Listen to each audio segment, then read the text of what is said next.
Hey everyone, welcome to Trans Youth Channel. Today is Sunday, and the topic for this week is actually two things. One is a fairly simple one. How long did it take you to go full time?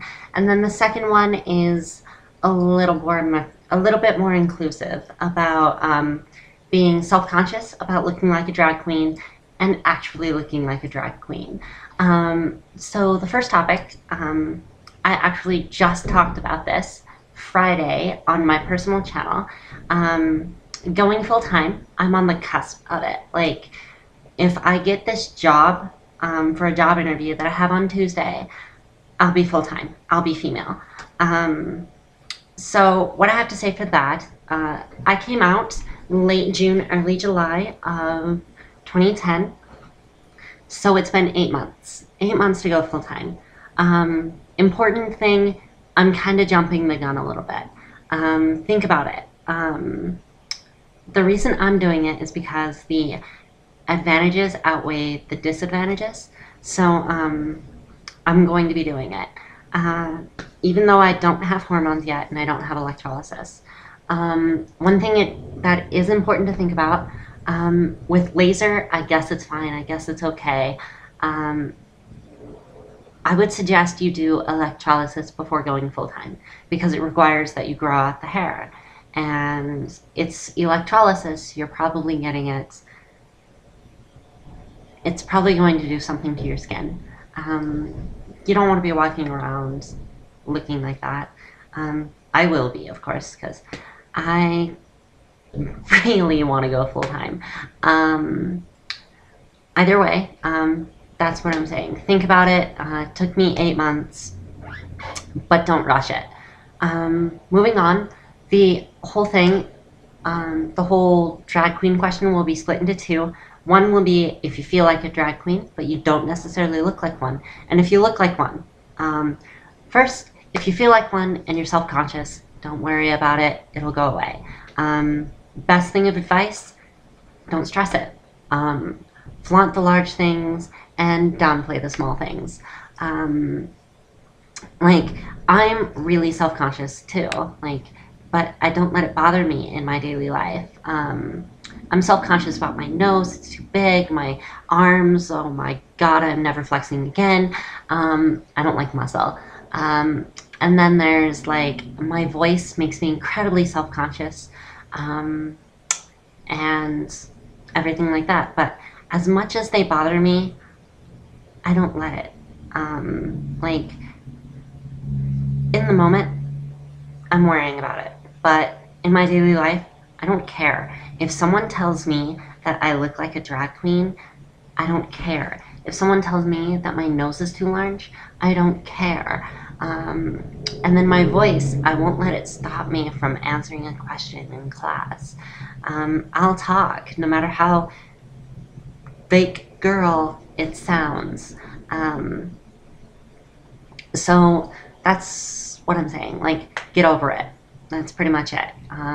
We all go through it, and I'm sorry if you have to, especially for certain things, but carry yourself with pride. Don't worry about those imperfections. Everyone's not perfect.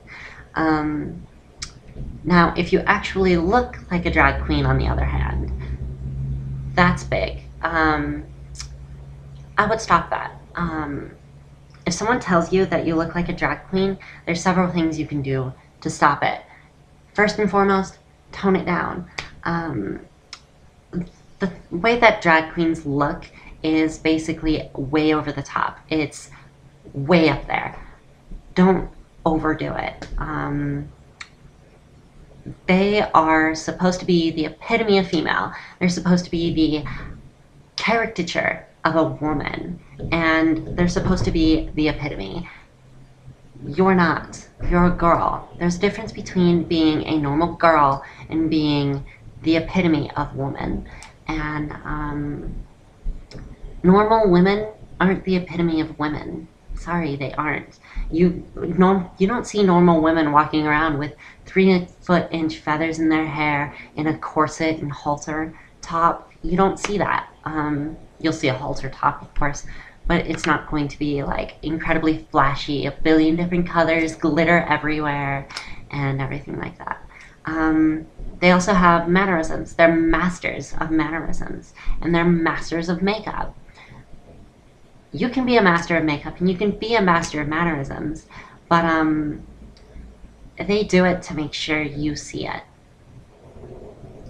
That's just the truth of it.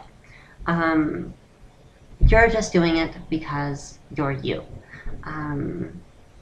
So tone it down. Don't be wearing all of that glitter, all of that stuff. Don't be wearing the incredibly short skirt that shows something when you bend over. Don't be, like, don't overdo it. That's really all I have to say for that. Learn fashion. And with that in mind, helping you with fashion, because I think it was Kit on Monday who talked about me doing something with my styles and everything. It's seriously like 3 pages worth of information. I've researched it and I'll give it to you. It's fashion, the basics of fashion. Because fashion, like everything else, especially, like, I'm an art major, so I know that the basics of something are incredibly important. The elements of design, the principles of design, and everything. Fashion has its rules too. And fashion is primarily decorating the body. You have a body, how do you decorate it so it looks best? First, you have to identify the way the body looks. So one of the websites that I'm going to give you actually identifies your body shape as either an apple, a pear, a rectangle, or an hourglass. You're one of the 4. I was lucky to be a rectangle. It's one of the most plausible. I can get away with a lot more than, say, a pear shape can or anything like that. It also shows your face shape. Your face shape is important because of your hair and the type of makeup that you want to do and everything. So research it. I'll give that to you down here. And then specifically, because I'm a rectangular shape, I can only wear certain clothing. While my option is very large because I'm a rectangular shape, I can't get away with a couple of things. Things that flare send my body out of proportion. It doesn't look good. So I can't be wearing one of those incredibly fluffy dresses. I can't do that. Same thing with something that does it to the arms and everything. I am proportionate. I have long legs though, which I flaunt, of course. I wear high heels and yeah, I flaunt it. Skinny jeans are within my repertoire, but I can't wear like flares or anything like that because it sends my body out of proportion. And almost a necessity for me as a rectangular shape is flaunting what little curve I have. That's why I wear cinch belts and things, to bring in that waist.